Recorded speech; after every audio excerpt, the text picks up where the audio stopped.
ஸ்கில்நெட் மற்றும் சென்னை எடியூம் பிளஸ் இணைந்து நடத்தும் ஃபேமிலி கவுன்சிலிங் அண்ட் சைக்காலஜி 6 மாத டிப்ளமா பயிற்சி வகுப்பில் இணைந்திருக்கும் உங்கள் அனைவரையும் அன்போடு இந்த வகுப்பிற்கு வரவேற்றுக் கொள்கிறோம். உளவியல் என்பது மற்ற துறைகள் போல அல்லாமல் மனித மனங்களை வாசிக்கிற, மனித மனங்களை நேசிக்கிற ஒரு அற்புதமான கலையாக விளங்கி கொண்டிருக்கிறது. இந்த உளவியலில் மனிதனுடைய எல்லா வகைப்பட்ட உணர்வும் அடங்கியிருக்கிறது.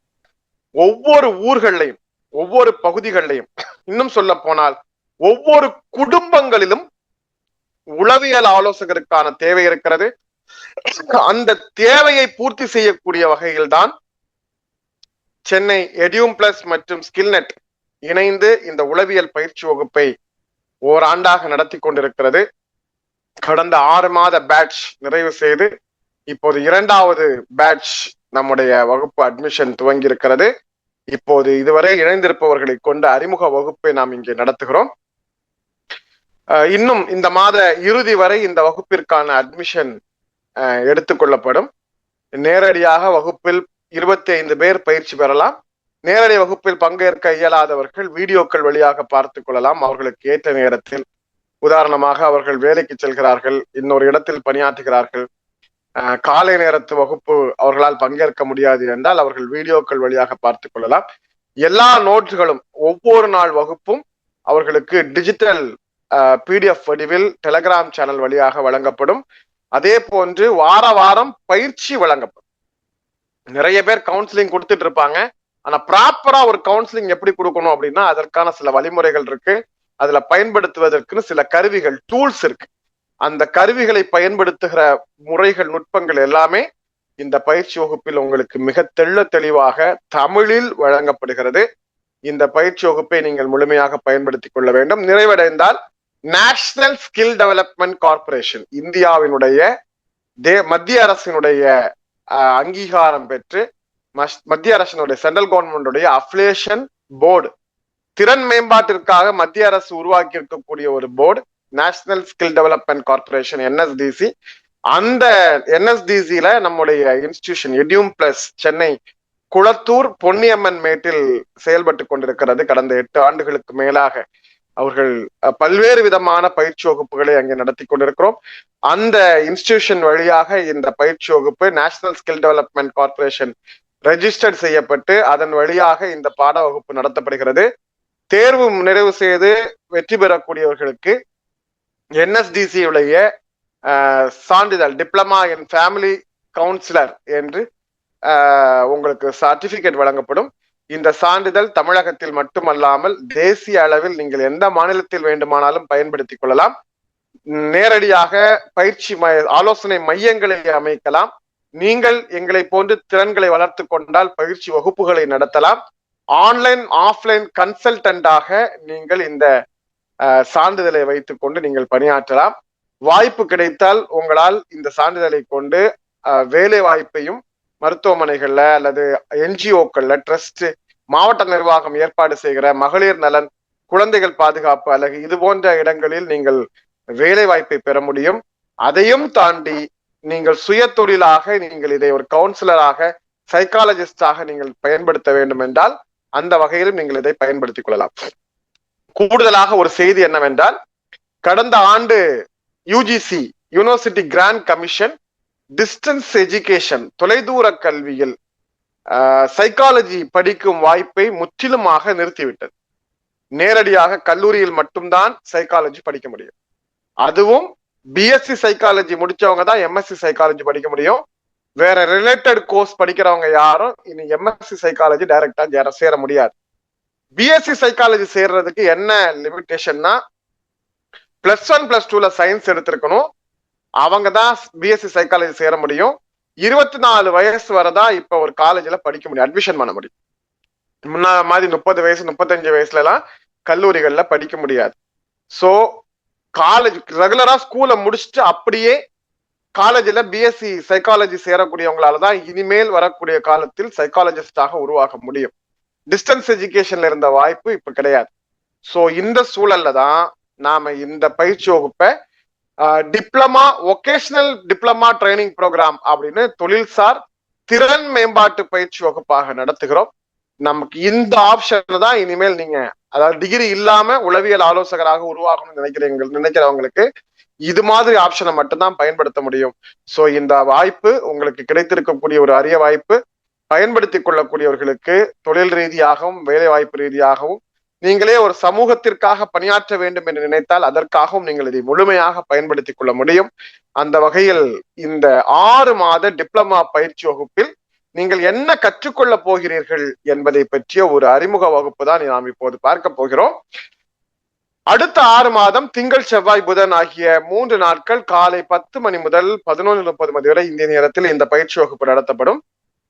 என்ன கத்துக்க போறீங்க அப்படின்னு அடுத்த பகுதியில நம்முடைய ட்ரைனர் உளவியல் பயிற்றுனராக உளவியல் துறை ஆசிரியராக நீண்ட காலமாக பல்வேறு நிறுவனங்களில் பணியாற்றி கொண்டிருக்கக்கூடியவர், நூற்றுக்கணக்கான உளவியல் ஆலோசகர்களுக்கான பயிற்சியை வழங்கியிருப்பவர்கள், ஆன்லைன் மற்றும் ஆஃப்லைன் வழியாக நேரடி பயிற்சி வகுப்புகளை தொடர்ச்சியாக நடத்தி கொண்டிருப்பவர்கள், சைக்காலஜியில் எம்எஸ்சி எம்ஃபில் முடித்து முனைவர் பட்ட ஆய்வை மேற்கொண்டு வரக்கூடியவர்கள், இப்போது தொடர்ச்சியாக உளவியல் பயிற்றுனராகவே பல ஆண்டுகளாக பணியாற்றி கொண்டிருக்கக்கூடிய சென்னையை சேர்ந்த முபீன் சுல்தானா அவர்கள் நம்முடைய வகுப்பினுடைய பயிற்றுனராக கடந்த ஒரு பேட்ச் வெற்றிகரமாக மிகச் சிறப்பாக நிறைவு செய்திருக்கிறார்கள். அந்த வகையில் 2வது பேட்சினுடைய பயிற்சியை அவர்கள் இன்றைய நாளில் துவங்குகிறார்கள். அடுத்த 6 மாதம் நாம் என்ன பயில போகிறோம் என்பதை பற்றிய ஒரு விரிவான கருத்துரையை உங்களுடைய கவனத்துக்கு தருவதற்காக பேராசிரியர் முபீன் சுல்தானா அவர்களை நம் அனைவர் சார்பிலும் அன்போடு அழைக்கிறேன். Thank you, sir. Yes, good morning, everyone. Good morning. வணக்கம். Yes, how are you all? சிறப்பா இருக்கிறோம். லேஷாவ்ல தெளிவா கேக்குறது. மிக்க நன்றி பேராசிரியர். Thank you.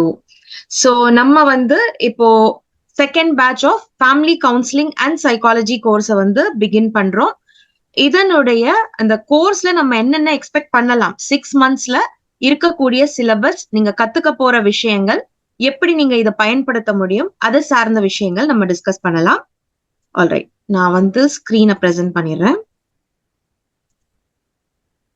ஓகே, ஸ்கிரீன் விசிபிளா இருக்கா எல்லாருக்கும்?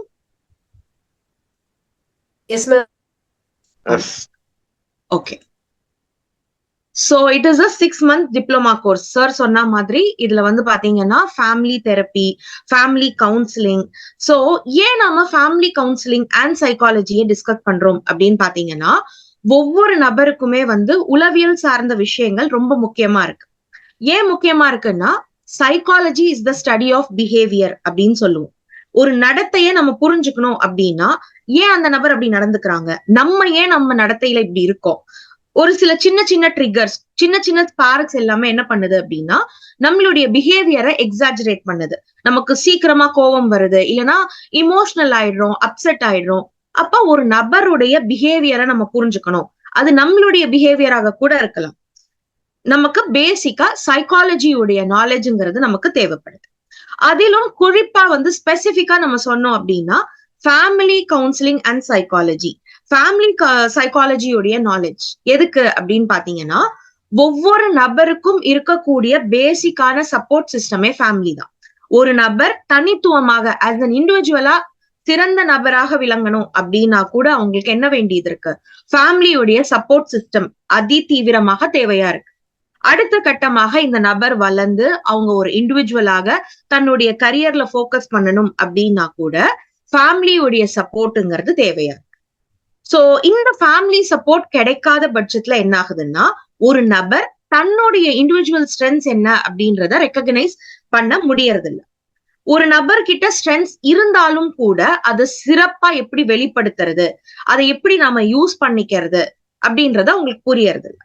சோ பல கோணங்கள்ல ஒரு நபருக்கு தனித்துவமான ஸ்கில்ஸ், டேலண்ட்ஸ், நாலேஜ் இருந்தாலும் அந்த ஃபேமிலி சப்போர்ட் சிஸ்டம் சீராக அமையல அப்படின்னா அவங்களால தன்னுடைய மென்டல் ஹெல்த்தை பாதுகாக்க முடியறது இல்லை. மென்டல் ஹெல்த் அஃபெக்ட் ஆச்சு அப்படின்னா physical health is getting affect. அப்போ ஃபேமிலி சைக்காலஜியை பொறுத்தவரையிலும் என்ன அப்படின்னு பாத்தீங்கன்னா, ஒரு இண்டிவிஜுவல் நபர் பாதிக்கப்படுறாரு அப்படின்னா அந்த கட்டமைப்புல இருக்கக்கூடிய அத்தனை நபர்களுமே பாதிக்கப்படுறாங்க. அப்ப நம்ம பாக்குறோம், சமுதாயத்துல ஒரு பல குடும்பங்கள் சேர்ந்துதான் ஒரு சமுதாயம் உருவாகுது, பல சமுதாயங்கள் சேர்ந்து நாடு, இதுதான் உலக பரப்பளவுல நம்ம பாக்குறோம். அப்போ ஃபேமிலி சைக்காலஜியோடைய இம்பார்ட்டன்ஸ் ஸ்பெசிபிக்கா உளவியல் துறையில நம்ம அதிகமாக பாக்குறோம். அதனாலதான் இந்த கோர்ஸ். சோ இதுல நாம என்னென்ன டீல் பண்ண போறோம், சப்ஜெக்ட் வைஸ் சிலபஸ் வைஸ் என்ன இருக்கும் அப்படின்றத பாத்திரலாம்.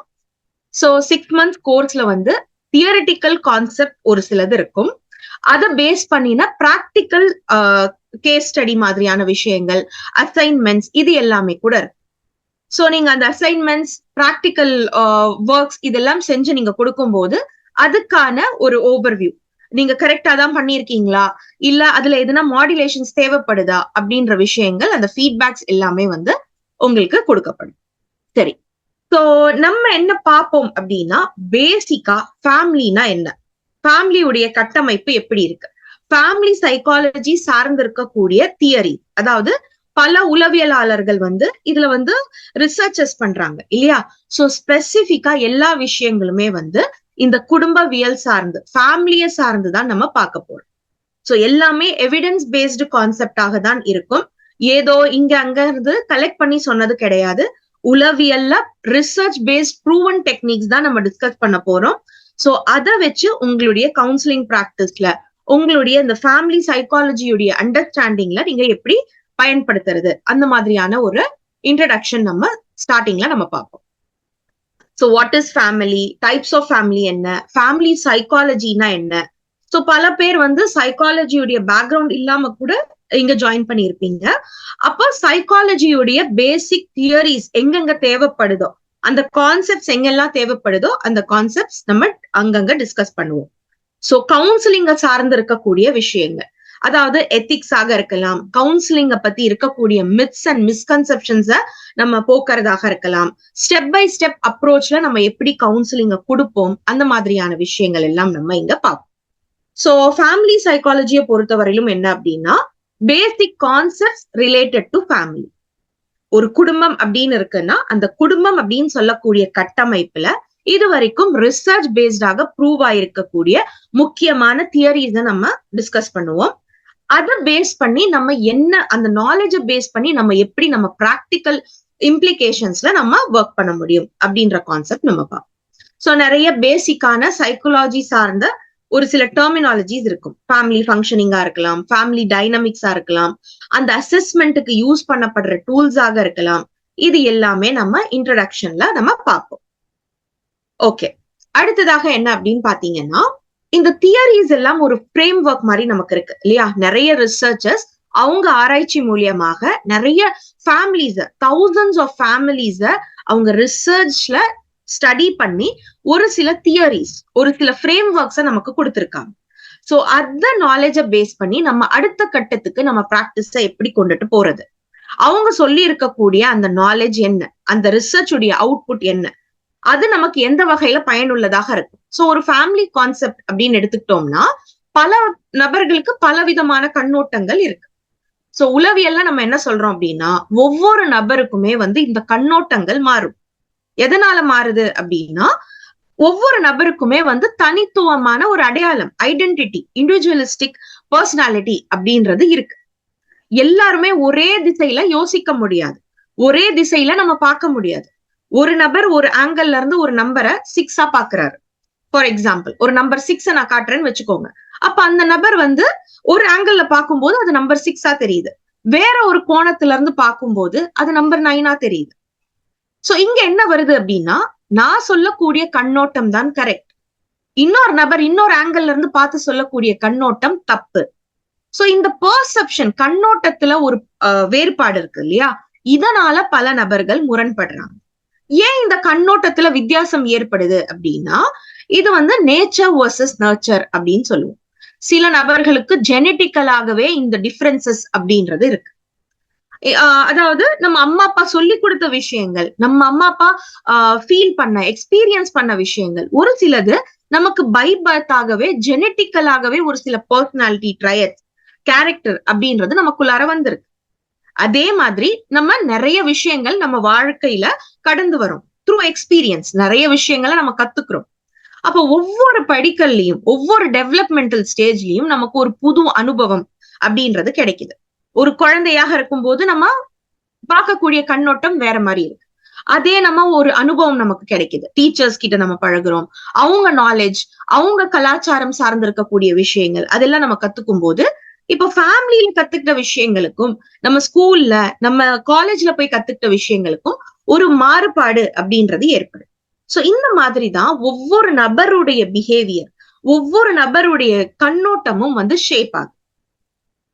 சோ இந்த கண்ணோட்டங்கள் வித்தியாசம் இருக்குது, நிறைய பர்சனாலிட்டிஸ் டிஃபர் ஆகுது. இந்த மாதிரி ஒரு ஃபேமிலியில பல நபர்கள் இருக்காங்க, அந்த கட்டமைப்புக்குள்ளார பல நபர்கள் இருக்காங்க அப்படின்னா ஒவ்வொருத்தருக்கும் ஒவ்வொரு ஐடியாலஜி இருக்கிறதுக்கான வாய்ப்புகள் இருக்கு. ஒவ்வொரு கண்ணோட்டம், ஒவ்வொரு விதமான அண்டர்ஸ்டாண்டிங் இருக்கிறதுக்கான வாய்ப்புகள் இருக்கு. சோ என்னென்ன ஃபேக்டர்ஸ் இந்த ஃபேமிலி அப்படின்ற கட்டமைப்பை இன்ஃப்ளூயன்ஸ் பண்ணுது, எதனால இந்த கண்ணோட்டங்கள் மாறுது? அது பிசிக்கல் ஃபேக்டரா இருக்கலாம், சைக்கலாஜிக்கல் மன சார்ந்த ஃபேக்டர்ஸா இருக்கலாம், லீகல் ஃபேக்டர்ஸா இருக்கலாம், பொலிட்டிக்கல் ஃபேக்டர்ஸா இருக்கலாம், என்விரான்மெண்ட்ல இருக்கக்கூடிய சுற்றுச்சூழல் சார்ந்த ஃபேக்டர்ஸா இருக்கலாம். சோ இது எல்லாமே இந்த பேசிக் கான்செப்ட்ஸ்ல நம்ம டிஸ்கஸ் பண்ணுவோம். அடுத்ததாக உளவியலாளர்கள், ஒரு சில தியரிஸ்ட் அதாவது சைக்காலஜிஸ்ட் வந்து நமக்கு அவங்க ரிசர்ச் மூலியமாக சில கான்செப்ட்ஸ் கொடுத்திருக்காங்க. அதை பேஸ் பண்ணி பல ரிசர்ச்சஸ் இன்னுமே போயிட்டு இருக்கு. நாமளும் அதுல வந்து ஒரு ரிசர்ச்சராக மாறுறதுக்கான வாய்ப்பும் இருக்கு. சோ அந்த கான்செப்ட்ஸ் என்ன, அவங்க சொல்லி இருக்கக்கூடிய அந்த ரெடியாக அவைலபிளாக இருக்கக்கூடிய நாலேஜ் என்ன, அதை நாம பார்ப்போம். சோ ஃபேமிலி சிஸ்டம் தியரி, இந்த மாதிரி பல பேசிக்கான விஷயங்கள் இருக்கு. அடுத்ததாக என்ன அப்படின்னு பாத்தீங்கன்னா, இப்ப கவுன்சிலிங் அப்படின்னு நம்ம எடுத்துக்கிட்டோம்னாலும் சரி, இல்ல ஒரு தீர்வு நம்ம கொடுக்க போறோம் அப்படின்னாலும் சரி, நமக்கு என்ன தேவைப்படுது அப்படின்னா 2 செக்மெண்டா நம்ம பிரிப்போம். ஒன்னு அசஸ்மெண்ட், இன்னொன்னு இன்டர்வென்ஷன், இல்லைன்னா ட்ரீட்மெண்ட் பிளானிங் அப்படின்னு நம்ம சொல்லுவோம். சோ நீங்க கவுன்சிலரா இருக்கீங்க அப்படின்னும் போது நீங்க உங்க கவுன்சிலிங்க வச்சு அதுக்கான தீர்வை நீங்க கொடுக்கலாம். ஒரு ஃபேமிலி அப்படின்ற கட்டமைப்புக்குள்ளார பல நபர்களுக்கு பிரச்சனைகள் ஏற்படுது. நிறைய divorce cases on the hike நம்ம பாக்குறோம். ஏன் அப்படின்னா நிறைய கலாச்சாரத்தினுடைய மிக்சிங் நம்ம இப்ப பிரசன்ட் சினாரியோல பாத்துட்டு இருக்கோம். சோசியல் மீடியாவுடைய இன்ஃப்ளூயன்ஸ் அதிகமாக இருக்கு, உலகமே நம்ம கையில இருக்கு. ஃபர்ஸ்ட் எல்லாம் எப்படி இருந்தது அப்படின்னா, நம்ம வாழ்ந்துட்டு இருக்கோம் அப்படின்னா அந்த லொக்காலிட்டியை சார்ந்து நம்மளை சுத்தி இருக்கக்கூடிய அந்த ஏரியாவுடைய இன்ஃப்ளூயன்ஸ் தான் இருக்கும். நம் ஊரை சார்ந்த இன்ஃப்ளூயன்ஸ் இருக்கும், நம்ம சமுதாயத்தை சார்ந்த இன்ஃப்ளூயன்ஸ் இருக்கும். ஆனா இப்போ என்னன்னா நிறைய கலாச்சாரங்கள், பல சமுதாயங்களுடைய இன்ஃப்ளூயன்ஸ் நமக்கு ஈஸியாக அவைலபிளாக இருக்கு. நம்ம சோசியல் மீடியால பாக்குறோம், இன்ஸ்டா ரீல்ஸ் மூலியமாக பாக்குறோம். சோ மத்த கப்பிள்ஸ் எல்லாம் எவ்வளவு ஹாப்பியா, லவ்விங்கா, கேரிங்கா இருக்காங்க. நம்ம ஃபேமிலியில அந்த மாதிரியான ஒரு சிச்சுவேஷன் இல்லையே. நம்ம எப்ப பார்த்தாலும் சண்டை போட்டுக்கிட்டே இருக்கோமே, உலகமே சந்தோஷமா இருக்கு, நான் மட்டும்தான் இப்படி கஷ்டப்பட்டுட்டு இருக்கேன் அப்படின்ற ஒரு சைக்கலாஜிக்கலான ஒரு மன ரீதியான இமோஷன்ஸ் எழுறதுக்கான வாய்ப்புகளும் இன்றைய சூழ்நிலையில அதிகமாக இருக்கு. சோ என்ன மாதிரியான ஃபேக்டர்ஸ் ஒரு நபரை இன்ஃப்ளூயன்ஸ் பண்ணுது, இவங்களுடைய குடும்பத்துக்கே இருக்கக்கூடிய அந்த தனித்துவமான அந்த பிரச்சனைகள் என்ன, இண்டிவிஜுவலாக நம்ம அசஸ் பண்றது. சோ அசஸ்மெண்ட்ல பார்ப்போம். அசஸ்மெண்ட்டுக்கு ஒரு சில டூல்ஸ் அப்படின்றது இருக்கு. அது குவெஸ்டினர் ஃபார்ம்ஸ்ல இருக்கலாம், இல்ல இந்த ரிசர்ச் பேஸ்டாகவே ஒரு சில ரெடி டு யூஸ் டூல்ஸ் நமக்கு அவைலபிளாக இருக்கு. சோ அந்த டூல்ஸை நம்ம எப்படி யூஸ் பண்றதுங்கிறதெல்லாம் நம்ம பார்ப்போம். சோ ஒன்ஸ் நம்ம ப்ராப்பரான அசஸ்மெண்ட் பண்ணிட்டோம் அப்படின்னா அடுத்த கட்டமாக இருக்கிறது தெரப்பி. சோ தெரப்பி அப்படின்னு எடுத்துக்கும் போது இதுலயுமே வந்து ரிசர்ச் பேஸ்ட், எவிடன்ஸ் பேஸ்டான நிறைய அப்ரோச்சஸ் நாம டிஸ்கஸ் பண்ணுவோம். எல்லாமே specific to the family concept. Family concept அப்படின்னு நம்ம எடுத்துக்கிட்டோம்னாலே ஒரு தனி நபரால பிரச்சனை உருவாகுது அப்படின்றது இல்ல. ஒரு நபர்கிட்ட நடத்தையில பிரச்சனை இருக்கு, ஒரு நபர் அடிக்ட் ஆக இருக்காங்க, ஏதோ ஒரு ஆல்கோஹால் அடிக்ஷனா இருக்கலாம், கேஜெட் அடிக்ஷனா இருக்கலாம், போன் அடிக்ஷனா இருக்கலாம், ஏதோ ஒரு பிஹேவியரல் ப்ராப்ளம் ஒரு இண்டிவிஜுவல் கிட்ட நான் பாக்குறேன். அது எதனால இருக்கலாம், அவங்களுடைய அந்த நபர்கிட்ட ஒரு சில வீக்னஸஸ் இருக்கு, ஏதோ ஒரு குறைகள் இருக்கு, தட் இஸ் தேர். ஆனா அதையும் தாண்டி அவங்க ஃபேமிலியல் என்விரான்மெண்ட், அம்மா அப்பா கிட்ட சண்டை இருக்கலாம், இல்ல ஃபேமிலியில இவங்களுக்கு தேவையான ஒரு அங்கீகாரம், ஒரு குழந்தை ஒரு விஷயத்த செய்யுது அப்படின்னா தான் பேரண்ட்ஸ் கிட்ட வந்து அதுக்கான அங்கீகாரத்தை எதிர்பார்க்குது. ஏன்னா நம்ம என்ன சொல்றோம், family is the first support system அப்படின்னு சொல்றோம். அந்த அங்கீகாரம், அந்த சப்போர்ட் அப்படின்றது ஃபேமிலி கிட்ட இருந்து கிடைக்கல. அவங்க அவங்களுடைய வேலைகள்ல பிஸியா இருக்காங்க, பேரண்டிங்ல போக்கஸ் செலுத்தல. அப்படின்னும் போது இந்த இண்டிவிஜுவல் கிட்ட வளரக்கூடிய அந்த குழந்தைகிட்ட என்ன வருது? ஒரு அடிக்டிவ் பிஹேவியர் வரலாம், இல்ல அவங்க படிப்புல போக்கஸ் பண்ணாமல் போகலாம். அம்மா அப்பா எப்பவுமே சண்டை போட்டுக்கிறாங்க, அம்மா அப்பாவை தாக்கி பேசுறாரு, அப்பா அம்மாவை தாக்கி பேசுறாங்க. அப்போ இதெல்லாம் கேட்கக்கூடிய அந்த குழந்தைங்க ஒரு சின்ன வளர்ப்பு பருவத்துல இருக்கலாம். இட் டிபெண்ட்ஸ், எந்த பருவத்துல இருக்காங்களோ அதுக்கேத்த மாதிரியான தாக்கங்கள் உண்டாகுது. சோ இது எல்லாமே நம்ம அசஸ்மெண்ட்ல பார்ப்போம். ஒவ்வொரு ஃபேமிலிக்கும் ஒவ்வொரு different set of case history அப்படின்றது இருக்கு. அதையும் தாண்டி அந்த கேஸ் ஹிஸ்டரிக்கு அப்புறமா நம்ம ஒரு அப்ஜெக்டிவ் அசஸ்மெண்ட் அப்படின்றது சொல்லுவோம். ரொம்ப தீவிரமாக, ரொம்ப ஸ்பெசிபிக்காக அசஸ்மெண்ட் பண்றது. எதனால இந்த பிரச்சனைகள் இருக்கு? இவங்களுக்கு பினான்சியல் ஃபேக்டரா, இல்ல ஸ்ட்ரெஸ் இருக்கா, இல்ல ஏற்கனவே உங்களுக்கு மன ரீதியான உளைச்சல்கள் எதுனா இருக்கா? சோ அந்த கேஸ் ஹிஸ்டரியில இருந்து ஒரு சில இன்ஃபர்மேஷனை எடுத்து அதை பேஸ் பண்ணி ஸ்பெசிபிக்கான அசஸ்மெண்ட் எடுத்ததுக்கு அப்புறமா நம்ம கிட்ட இருக்கக்கூடிய தெரபியூட்டிக் அப்ரோச்சஸ், நான் சொன்னேன் இல்லையா, ரிசர்ச் பேஸ்ட், எவிடன்ஸ் பேஸ்டாக நிறைய தெரபியூட்டிக் அப்ரோச்சஸ் இருக்கு. அப்ப அந்த அப்ரோச்சஸ் பேஸ்டாக நம்ம என்ன தீர்வை உங்களுக்கு கொடுக்க முடியும்? So structural family therapy, strategic family therapy. So family தெரப்பின்னு சொல்லுவோம், கப்பிள் தெரப்பி அப்படின்னு சொல்லுவோம், மேரிடல் தெரப்பி அப்படின்னு சொல்லுவோம். சோ நிறைய விஷயங்கள் இருக்கு. சைக்காலஜில தெரப்பிஸ் அப்படின்னு சொன்னோம்னா ஒரு பெரிய கடை. அதுல இருந்து குறிப்பிட்ட ஒரு சில ஸ்பெசிபிக்கான ரொம்ப இம்பார்ட்டன்டான மெத்தட்ஸ் இந்த ஃபேமிலி கவுன்சிலிங்க்கு, ஃபேமிலி சைக்காலஜிக்கு தேவைப்படக்கூடிய அப்ரோச்சஸ நாம டிஸ்கஸ் பண்ணுவோம். So solution based therapy, narrative therapy, cognitive behavioural therapy. So ஒவ்வொரு கேஸ் ஸ்டடியை எடுத்து அதை மேட்ச் பண்ணி நாம அதை டிஸ்கஸ் பண்ணுவோம். ஓகே, அடுத்ததாக என்ன அப்படின்னு பாத்தீங்கன்னா, இப்ப நம்ம அசஸ்மெண்ட் பண்ணும் போதே ஒவ்வொரு நபரும் ஒவ்வொரு டெவலப்மெண்டல் ஸ்டேஜ்ல இருப்பாங்க. ஒரு குடும்பம் அப்படின்னு எடுத்துக்கிட்டீங்கன்னா, பாசிபிளி ஒரு ஜாயிண்ட் ஃபேமிலியா இருக்காங்க அப்படின்னும் போது ஒரு 3 தலைமுறையை நம்ம பார்க்க முடியும். தாத்தா பாட்டி, அம்மா அப்பா, குழந்தைங்க. சோ 3 தலைமுறைகள் இருக்கு இல்லையா? தாத்தா பாட்டிக்குன்னு ஒரு அப்ரோச் இருக்கும். அவங்களுக்குன்னு அவங்க எக்ஸ்பீரியன்ஸ் மூலியமாக அவங்க ஒரு சில விஷயங்கள் சொல்லுவாங்க. அதே மாதிரி அம்மா அப்பாக்கு அவங்க ஒரு டெவலப்மெண்டல் ஸ்டேஜ்ல இருக்காங்க. அவங்க வெளிப்படுத்தக்கூடிய அனுபவம், அவங்க பேசக்கூடிய விதம், அது ஒரு லெவல்ல இருக்கு. இப்ப இருக்கக்கூடிய பிரசன்ட் யங் ஜெனரேஷன் இருக்கு இல்லையா, இவங்க ஃபுல் அண்ட் ஃபுல் டிஜிட்டல் மீடியாவுடைய இன்ஃபுளுன்ஸ்ல வளரக்கூடிய குழந்தை. அப்ப அவங்களுடைய அனுபவங்கள், இப்ப தாத்தா சொல்லுவாரு, நாங்க லைப்ரரியில தான் போய் பார்த்தோம், நம்ம படிச்சோம், ஒவ்வொரு புக்கையும் பொக்கிஷமா வச்சிருப்பாரு. ஆனா இப்ப இருக்கிற குழந்தைங்களுக்கு எல்லாமே அந்த புக் அப்படின்ற இம்பார்ட்டன்ஸ் தெரியல. ஏன்னா எதுவுமே கூகுள் பண்ணிடலாம் அப்படின்ற கான்செப்டை தாண்டி இப்ப ஏஐயுடைய இன்ஃபுளுன்ஸ்ல எல்லாரும் வாழ்ந்துட்டு இருக்காங்க. அப்ப எல்லாத்துக்குமே ஒரு சாட் ஜிபிடி இருக்கு. எந்த ஒரு ஏஐயும் யூஸ் பண்ணி நான் அந்த இன்ஃபர்மேஷனை ஈஸியா கலெக்ட் பண்ணிட முடியும். சோ நம்ம என்ன பாக்குறோம் அப்படின்னா, ஒரே குடும்பத்துல வாழக்கூடியவங்க தான், ஒரே சுற்றுச்சூழல் தான், இருந்தாலும் அவங்களுடைய யோசிக்கக்கூடிய திறன், அவங்களுடைய அந்த டேலண்ட்ஸ், அதுக்கான ஆப்பர்ச்சுனிட்டிஸ், அவங்களுடைய எக்ஸ்பீரியன்சஸ், இது எல்லாமே அவங்க கடந்து வந்த அனுபவங்களால வெவ்வேறு விதமாக ஷேப் ஆயிருக்கு. சோ அவங்க என்ன சொல்றாங்க, தாத்தா பாட்டி நான் எக்ஸ்பீரியன்ஸ் பண்ணதுதான் சிறந்தது. இப்ப நம்ம நம்பர் 6 உடைய எக்ஸாம்பிள் மாதிரிதான். நான் பார்த்த கண்ணோட்டத்துல நான் நம்பர் 6 பார்த்தேன், அதுதான் கரெக்ட், நீ பாக்குற நம்பர் 9 தப்பு அப்படின்னு அவங்க சொல்றாங்க. அதே மாதிரிதான் ஒவ்வொரு ஜெனரேஷனுக்கும் இந்த இன்டர் ஜெனரேஷனல் கேப் அப்படின்றது இருக்கு. ஒவ்வொருத்தரையும் புரிஞ்சுக்கிறதுல கஷ்டமா இருக்கு. சோ எல்டர் ஜெனரேஷன் என்ன சொல்றாங்க அப்படின்னா, இந்த காலத்து பசங்களுக்கு மரியாதை என்னன்னு தெரியல, இவங்களுக்கு என்னன்னே எதுவுமே புரிய மாட்டேங்குது அப்படின்னு அவங்களுடைய கம்ப்ளைண்ட்ஸ். இப்ப பிரசன்ட் யூத்தை பத்தி நம்ம பேசணும் இல்லையா, அவங்க என்ன சொல்றாங்க அப்படின்னா, இவங்க எல்லாம் பூமர்ஸ், இவங்களுக்கு என்ன தெரியும், உங்களுக்கு இன்ஸ்டானா என்னன்னு தெரியுமா, ட்ரெண்ட்னா என்னன்னு தெரியுமா, ரீல்னா என்னன்னு தெரியுமா, எப்ப பார்த்தாலும் படி படி படின்னு சொல்லிட்டு இருக்காங்க. உலகம் எங்க முன்னேறி போயிட்டு இருக்கு, அதே ஓல்டு அந்த பழைய காலத்து பஞ்சாங்கத்தையே இன்னும் பாடிட்டு இருக்காங்க அப்படின்ற ஒரு கண்ணோட்டம் இவங்களுக்கு. சோ இந்த விஷயங்கள் தான் அந்த ஃபேமிலி கட்டமைப்புக்குள்ளார என்ன பண்ணுதுன்னா, சின்ன சின்ன முரண்பாடுகள் தான், பெரிய பிரச்சனைகளாக தான் இருக்கணும்ன்றது இல்ல. டே டு டே லைஃப்ல ஒரு சின்ன சின்ன விரிசல்கள், சின்ன சின்ன முரண்பாடுகள் ஏற்படுது. அந்த முரண்பாடுகள் தான் என்ன ஆகுது, நாள் போக்குல நம்ம என்ன பண்றோம், அது ஒரு பெரிய ஒரு தீவிரமான ஒரு கான்ஃபிளிக்டாக, ஒரு என்ன சொல்றது, ஒருத்தர் முகத்தை பார்த்து பேசிக்கிறது கிடையாது. அதுக்கான வாய்ப்புகளும் அதிகமாக குறைஞ்சிருக்கு.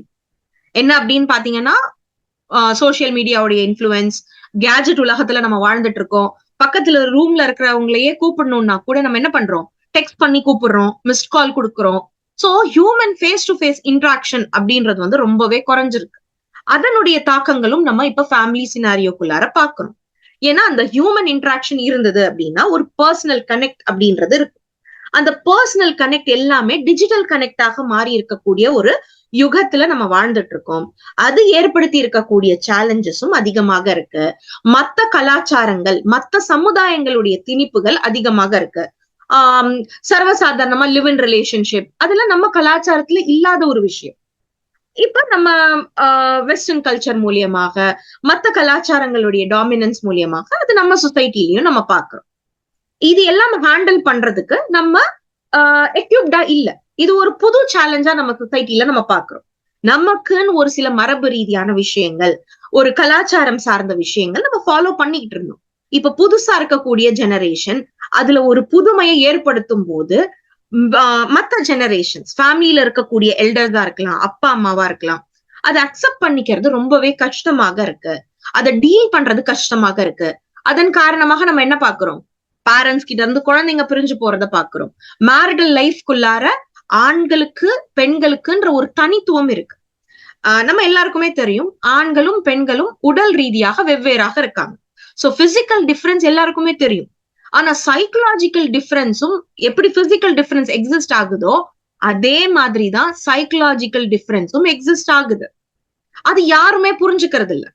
சோ அந்த டிஃபரன்சஸ் என்ன, உளவியல் ரீதியாக எக்ஸிஸ்ட் ஆகக்கூடிய டிஃபரன்சஸ் என்ன, அது என்ன மாதிரியான தாக்கங்களை ஏற்படுத்துது, அதை எப்படி நாம இந்த தெரப்பில இருக்கலாம், அசஸ்மெண்ட்ல இருக்கலாம், இல்ல டே டு டே லைஃப்ல நம்ம எப்படி ஹேண்டில் பண்றது அப்படின்ற விஷயங்களை நம்ம பார்ப்போம். அதே மாதிரி இந்த டெவலப்மெண்டல் ஸ்டேஜஸ், சின்ன குழந்தையா இருக்கும் போது அந்த குழந்தைய நான் ஆர்டர் பண்ணியிருப்பேன், திட்டி இருப்பேன், அடிச்சிருப்பேன், அந்த குழந்தை தாங்கி இருக்கும், because the child was under my control. ஆனா இப்போ அதுக்கு வளர்ந்து வந்துருச்சு, மேரிட்டல் லைஃப்குள்ளார போயிடுச்சு. மேரிட்டல் லைஃப்ல போன குழந்தையுமே நான் வந்து எப்படி நான் சின்ன வயசுல அந்த கிண்டர் கார்டன் ஸ்டேஜ்ல நான் எப்படி பேரண்டிங் பண்ணேனோ அதே மாதிரி பேரண்டிங் பண்ணும்போது அந்த டெவலப்மெண்டல் ஸ்டேஜ் மாறி இருக்கு. Now he or she is an individual adult. அவங்க இப்ப ஹெட் ஆஃப் த ஃபேமிலியா மாறி இருக்காங்க. அவங்க ஒரு புது ஃபேமிலியை வந்து வெல்கம் பண்ண போறாங்க. they are into the beginning stage of their own family. அப்ப அங்க போய் நம்ம அதட்டுறது, சின்ன வயசுல நாம காட்டின கண்ட்ரோல நம்ம எக்ஸர்ட் பண்ணும்போது என்ன ஆகுது? முரண்பாடுகள் ஏற்படுது. சோ ஒவ்வொரு டெவலப்மெண்டல் ஸ்டேஜுக்கு தகுந்த மாதிரி நம்மளுடைய அணுகுமுறையை நம்ம மாத்த வேண்டியது இருக்கு.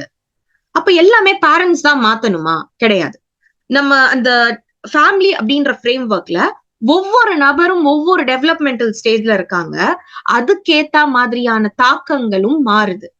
அது என்ன மாதிரியான மாற்றங்கள்? உளவியல் சார்ந்த ஆராய்ச்சியாளர்கள் சொல்லக்கூடிய விஷயம் என்ன, அது நம்ம எப்படி அணுகணும், அது சார்ந்த டீடைல்ஸும் நம்ம இந்த family life cycle, developmental stages இதுல நாம பார்ப்போம்.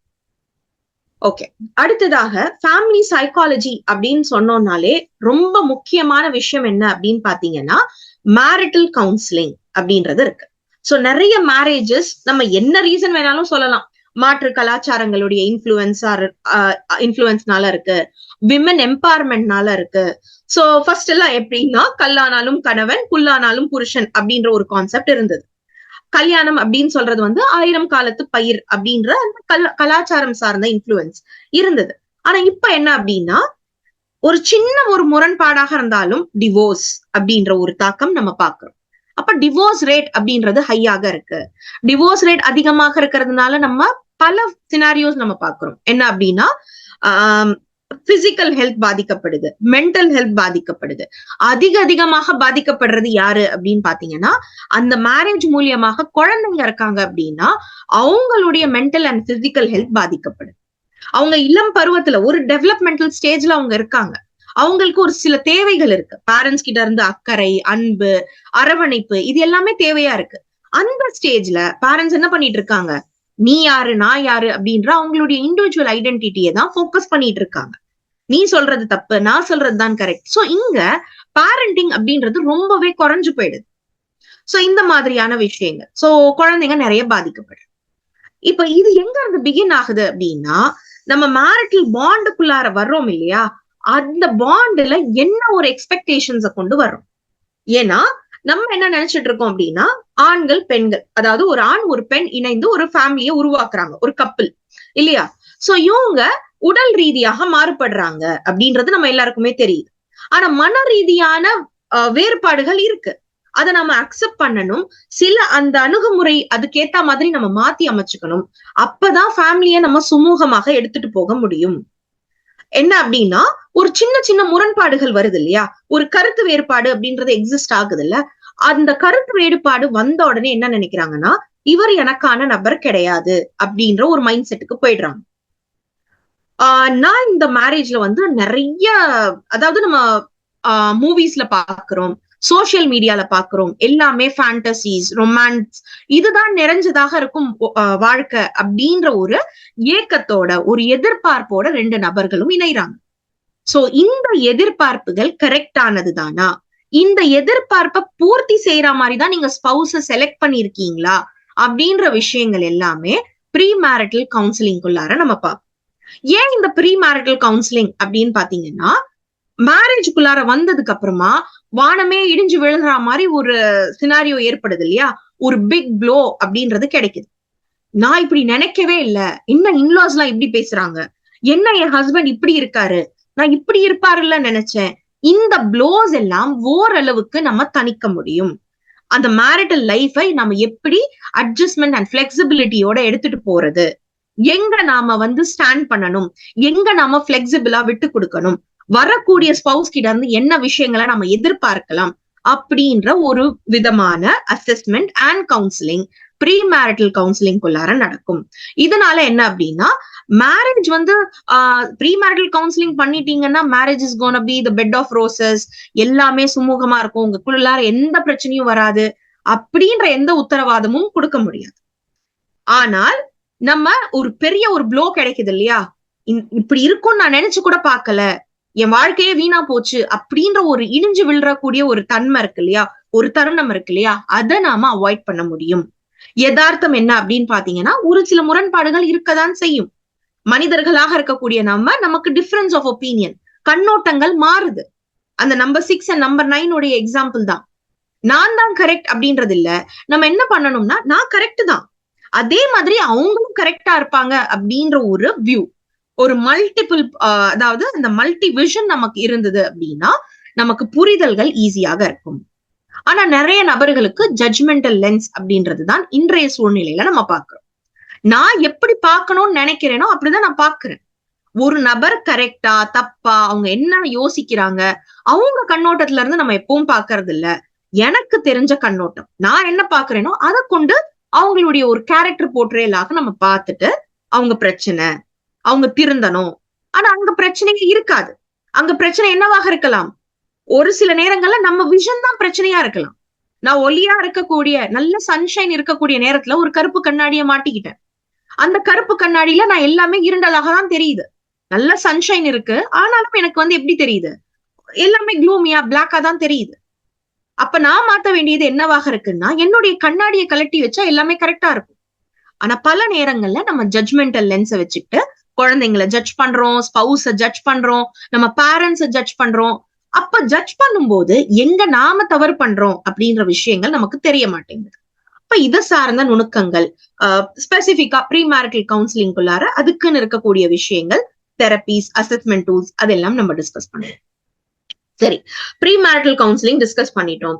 இப்ப மேரிட்டல் பாண்டுக்குள்ளார வந்தவங்க, ஓரளவுக்கு இந்த ப்ரீ மேரிட்டல் கவுன்சிலிங்க்கு வாய்ப்பு இருக்கக்கூடியவங்க, இப்ப இருக்கக்கூடிய யூத்துக்கு அந்த சொல்யூஷன் இருக்கு. மேரிட்டல் பாண்ட்ல ஏற்கனவே இருக்கக்கூடியவங்க, பல நபர்கள் நம்ம எப்படி பாக்குறோம் அப்படின்னா, 10 வருஷம் 20 வருஷம் டிவோர்ஸா கூட அவங்க காட்டிக்க மாட்டாங்க, செப்பரேட்டட் லைஃப வாழ்ந்துட்டு இருக்காங்க. ஏன்னா டிவோர்ஸ்ங்கிறது அகைன் கலாச்சார திணிப்பு. எனக்கு பிடிக்கலன்னா கூட குழந்தைங்களுக்காக இணைஞ்சிருக்கணும், நான் தனியா போனேன் அப்படின்னா வரக்கூடிய இன்னொரு வாழ்க்கை எப்படி இருக்க போதோ எனக்கு தெரியாது, நான் தனிமையா வாழ்ந்தேன்னா நிறைய சேலஞ்சஸ் இருக்கு.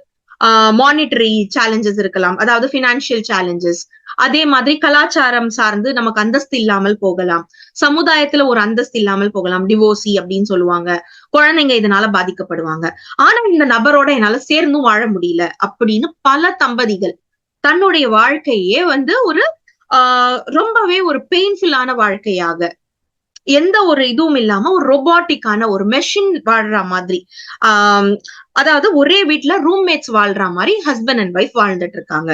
இல்ல செப்பரேட்டடாக இருந்து அவங்களுடைய குழந்தை பராமரிப்பு பேரண்டிங்ல மட்டும் அந்த போக்கஸ காட்டிட்டு இருக்காங்க. சோ இந்த மாதிரி பல விஷயங்கள் இருக்கு. இல்லனா நம்ம மேரிட்டல் லைஃப் இன்னைக்கு சரியாயிடும், நாளைக்கு சரியாயிடும் அப்படின்ற அந்த ஏக்கம், அதனால ஏற்படக்கூடிய மன ரீதியான பிரச்சனைகள், ஸ்ட்ரெஸ்ஸா இருக்கலாம், டிப்ரெஷனா இருக்கலாம், அதையும் ஹேண்டில் பண்ணிட்டு நிறைய நபர்கள் இருந்துட்டு இருக்காங்க. சோ அந்த மாதிரியான இஷ்யூஸ நாம மேரிட்டல் கவுன்சிலிங்குள்ளார மேரிட்டல் சைக்காலஜியை சார்ந்து நம்ம பார்ப்போம். சோ ஒரு சில சின்ன சின்ன முரண்பாடுகள் ஏற்படுது அப்படின்னா அதை எப்படி நம்ம தணிச்சுக்கிறது, அதுக்கான சொல்யூஷன் என்ன, நம்ம பர்சனலா இருக்கக்கூடிய மென்டல் ஹெல்த், பிசிக்கல் ஹெல்த்தை எப்படி பாதுகாத்துக்கிறது, ரிலேஷன்ஷிப்ல இருக்கும்போது மத்த நபர்களை நம்ம ட்ரிகர் பண்ணாம எப்படி இருக்கிறது, அந்த ரிலேஷன்ஸ் நம்மள ட்ரிகர் பண்ணாம நம்ம எப்படி நம்மள ஸ்ட்ராங் படுத்திக்கிறது. லவ் லாங்குவேஜஸ் அப்படின்ற கான்செப்ட் இருக்கு. ஏன்னா அப்படின்னா இப்ப பாருங்க, நம்ம தமிழ் அண்டர்ஸ்டாண்ட் பண்றோம், தமிழ் பேசுறோம். இப்ப தமிழ் பேசக்கூடியவங்க கிட்ட நம்ம தமிழ் பேசினாதான் புரியும். நான் இப்ப வந்து இங்கிலீஷோ இல்ல அரபிக்கோ வேற ஒரு மொழியில நான் உங்ககிட்ட பேசுறேன் அப்படின்னும் போது உங்களுக்கு அது புரியாது. That is not your language இல்லையா? அப்ப இங்க என்ன ஆகுதுன்னா, ஒவ்வொரு நபருக்குமே இண்டிவிஜுவலான ஒரு லவ் லாங்குவேஜ் அப்படின்றது இருக்கு. அன்பை வெளிப்படுத்தக்கூடிய மொழி. ஒரு சில நபர்கள் அதட்டுவாங்க இல்லையா, அது அவங்களுடைய லவ் லாங்குவேஜா இருக்கும். அம்மா அதட்டுறாங்க ஒரு குழந்தைய, அது பண்ணாத, ஐஸ்கிரீம் சாப்பிடாத, உனக்கு ஜலதோஷம் பிடிக்கும், அது ஒரு லவ் லாங்குவேஜ். அவங்க ஏன் அதை அதட்டுறாங்க? குழந்தை சாப்பிடக்கூடாது, சாப்பிட்டா குழந்தை சிக்காயிடும் அப்படின்ற ஒரு காரணத்தால அவங்க அதை எக்ஸிபிட் பண்றாங்க. ஆனா அந்த குழந்தையுடைய லவ் லாங்குவேஜ் என்ன தெரியுமா இருக்கு? அந்த குழந்தைக்கு அன்பு தான் தெரியுது. அது எப்படி லவ் கன்வே பண்ணுதுன்னா, கட்டி பிடிக்குது, அரவணைச்சுக்குது. இதுதான் அந்த குழந்தைக்கு தெரிஞ்ச லவ் லாங்குவேஜா இருக்கு. அப்ப அம்மா அதட்டும் போது அது குழந்தையுடைய லவ் லாங்குவேஜா இல்ல, அம்மா அதட்டுறாங்க அப்படின்றதுதான் புரிஞ்சுக்குதே தவிர அவங்க லவ் ரூபம், அதாவது அவங்களுடைய அன்பின் காரணமாக, அக்கறையின் காரணமாக தான் அது செய்யறாங்க அப்படின்ற புரிதல் இருக்கிறது. சோ நிறைய லவ் லாங்குவேஜஸ் இருக்கு. அந்த லவ் லாங்குவேஜஸ் ஒவ்வொரு நபருக்குமே மாறுபடுது. நம்ம ஸ்பௌஸா இருக்கலாம், நம்ம ஒரு லாங்குவேஜ், எக்ஸ்கியூஸ் மீ, சோ நமக்குன்னு ஒரு லவ் லாங்குவேஜ் இருக்கும். அதே மாதிரி நம்ம கூட இருக்க நம்ம கப்பிள், அதாவது நம்ம ஸ்பௌஸா இருக்கலாம், நம்ம குழந்தையா இருக்கலாம், நம்ம பேரண்ட்ஸா இருக்கலாம், அவங்களுக்குன்னு ஒரு லவ் லாங்குவேஜ் இருக்கும். நான் எனக்கு தெரிஞ்ச மொழி தமிழ் தான், அதாவது லவ் லாங்குவேஜோட ஒப்பிட்டுக்கோங்க. எனக்கு தெரிஞ்ச இந்த மொழியை தான் நான் பேசுறேன் அப்படின்னும் போது அவங்க அந்த மொழியை அண்டர்ஸ்டாண்ட் பண்ணாமல் போகலாம். அப்ப அங்க என்ன ஆகுது?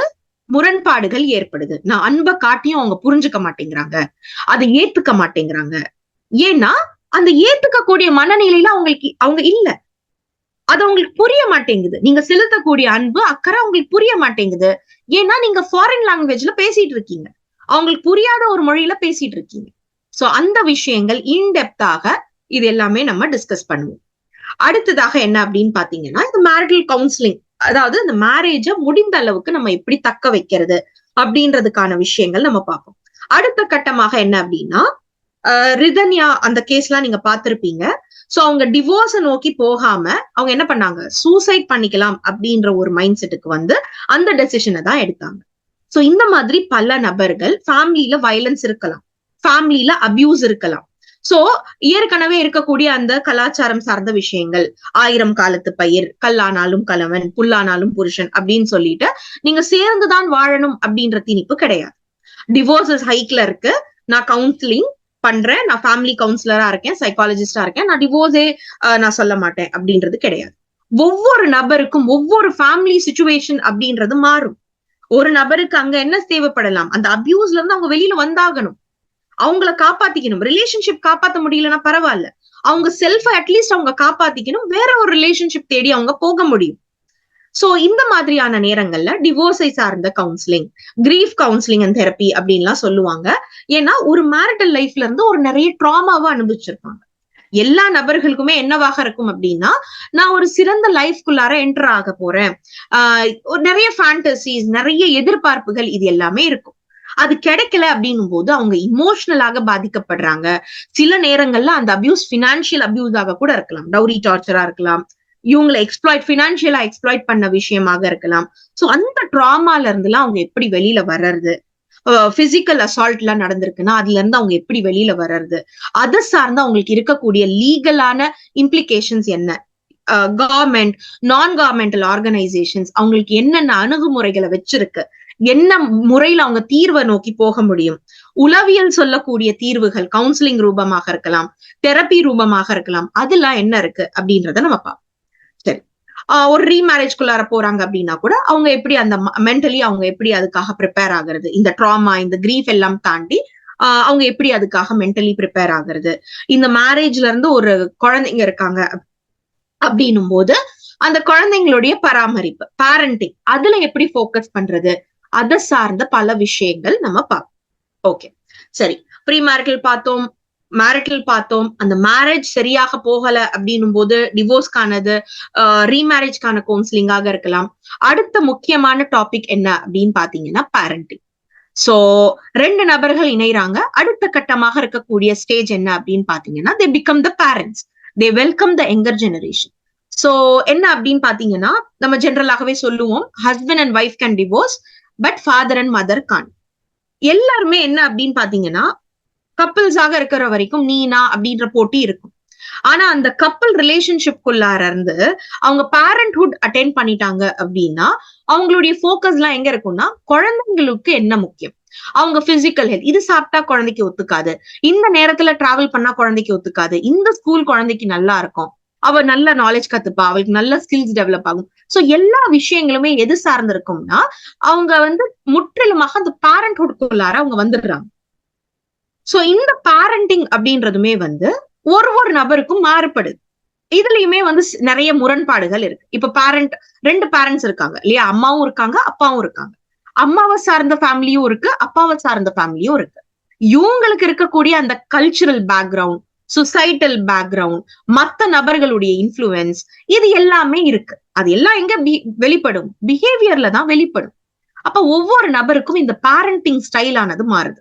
ஒருத்தவங்க சொல்றாங்க அடிச்சு வளர்க்கறது தான் கரெக்ட், அடி உதவுற மாதிரி அண்ணன் தம்பி கூட உதவ மாட்டான், spare the rod spoil the child, அப்ப அடிக்கணும் அடிச்சு வளர்க்கறது தான் அப்பா சொல்றாரு. அம்மா சொல்றாங்க அப்படி எல்லாம் கிடையாது, குழந்தைய நம்ம அதுக்கு ஒரு லிபர்ட்டி கொடுக்கணும், ஒரு ஃப்ரீடம் கொடுக்கணும். இப்ப பேரண்டிங்ல முரண்பாடுகள் வருது. இத பார்க்கக்கூடிய குழந்தைங்க they are into different developmental stages. So இந்த விஷயங்கள் எல்லாமே நம்ம பேரண்டிங்ல நம்ம டீல் பண்ணுவோம். சோ அந்தந்த டெவலப்மெண்டல் ஸ்டேஜுக்கு தகுந்த மாதிரி குழந்தைக்கு என்ன தேவைப்படுது, என்ன மாதிரியான பராமரிப்பு தேவைப்படுது, ஜென்ரலாக நம்ம பார்க்கக்கூடிய இஷ்யூஸ் என்ன, அதுக்கு இருக்கக்கூடிய தீர்வு என்ன. தென் ஏர்லி சைல்ட்ஹுட் நம்ம பாக்குறோம், middle childhood, later childhood, adolescence அப்படின்ற ஒரு பருவம் பாக்குறோம், விடலை பருவம் அப்படின்னு சொல்லுவாங்க, டீனேஜ். சோ இந்த டீனேஜ் பேரண்டிங் அப்படின்றது ரொம்ப ரொம்ப குரூஷியலான ஒரு விஷயமாக இருக்கு. அதை சார்ந்தும் நிறைய விஷயங்கள் நம்ம டிஸ்கஸ் பண்ண இந்த பேரண்டிங், சைல்ட்ஹுட், அடாலசன்ட் கவுன்சிலிங் இதுல நாம இன் டீடைல்டாக இது எல்லாமே டிஸ்கஸ் பண்ணுவோம். சோ குழந்தைங்களுக்கு ஸ்கூல் ரிலேட்டடான ப்ராப்ளம்ஸ் இருக்கு, அகடமிக் இஷ்யூஸ் இருக்கு, குழந்தையால சரியா படிக்க முடியல.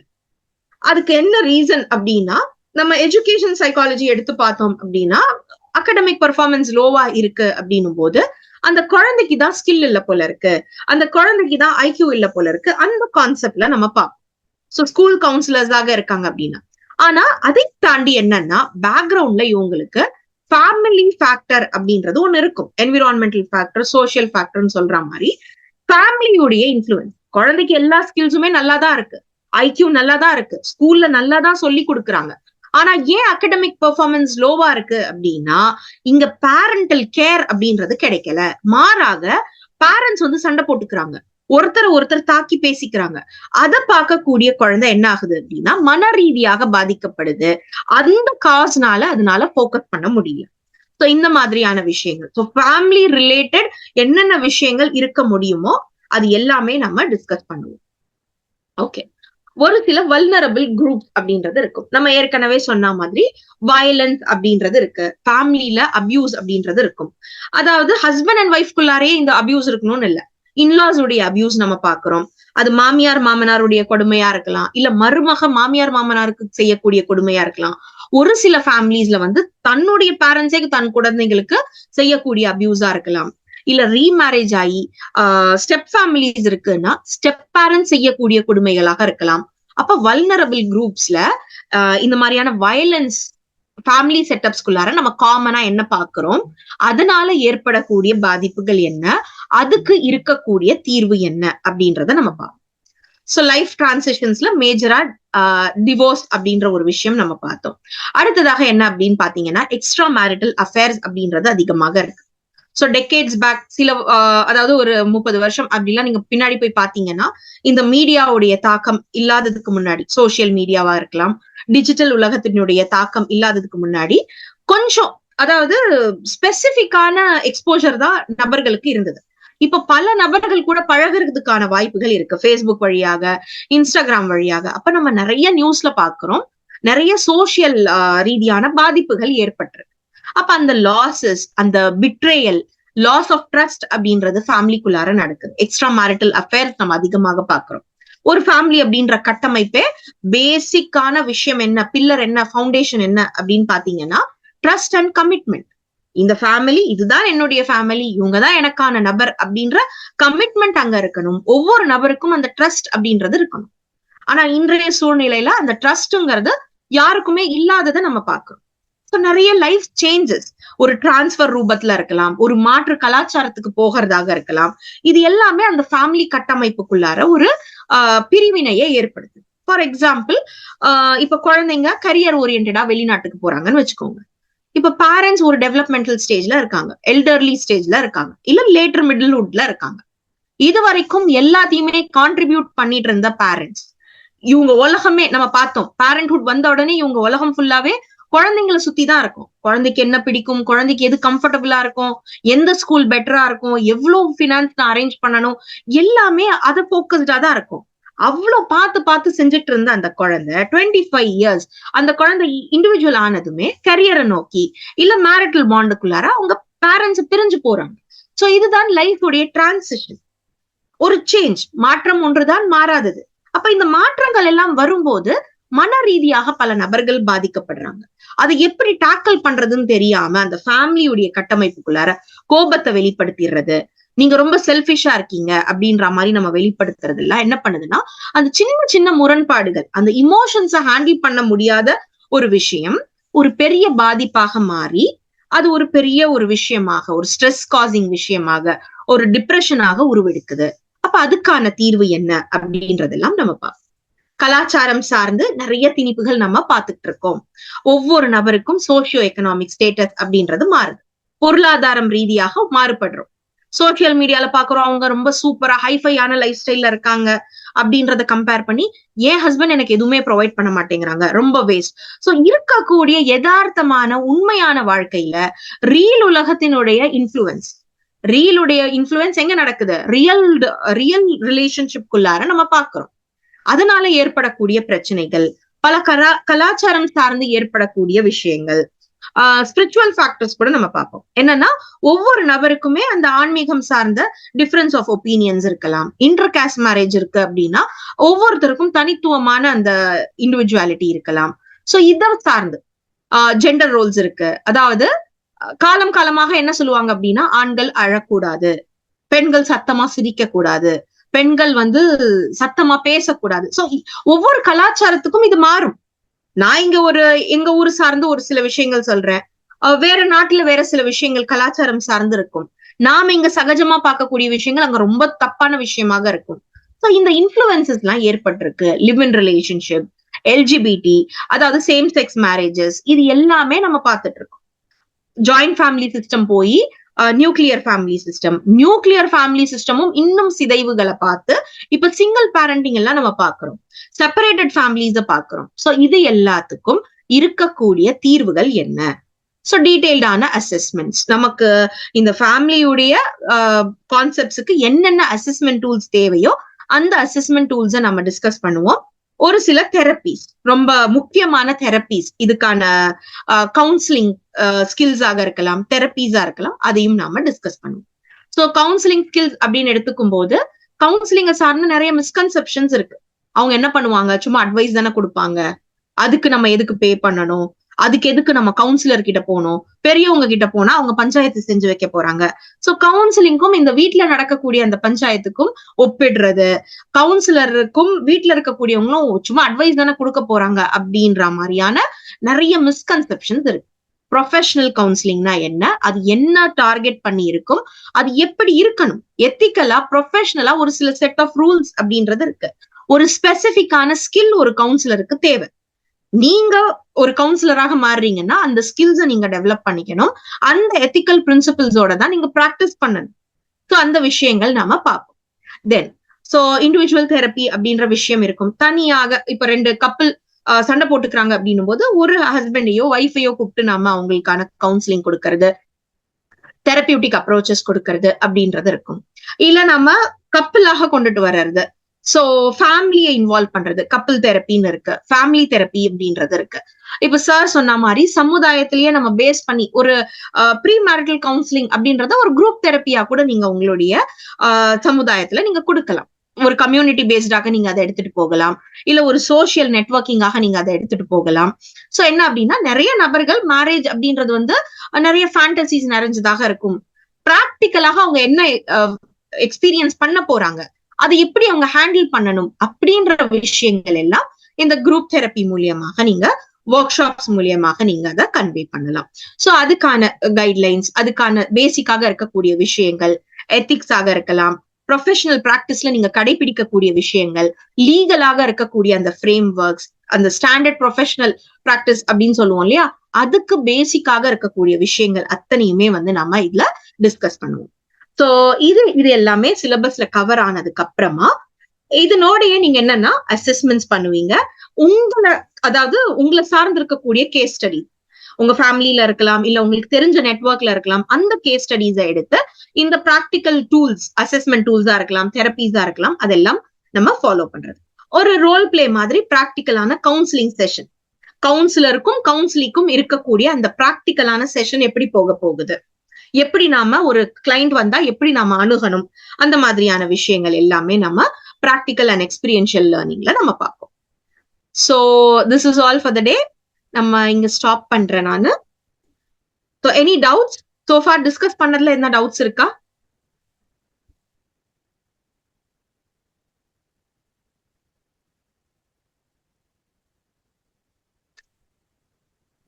No, ma'am, it's clear. Okay.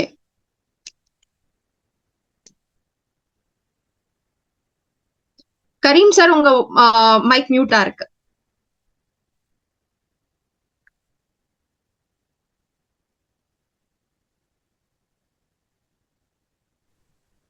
Madam, வருங்காலத்துல வந்து கூடுதலான தமிழ் வார்த்தைகளை பயன்படுத்தி நல்லா இருக்கும்னு தோணுது.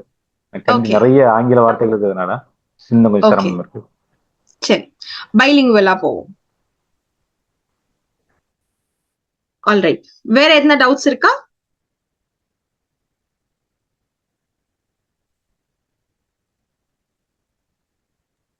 மிக்க நன்றி பேராசிரியை. Yes ma'am.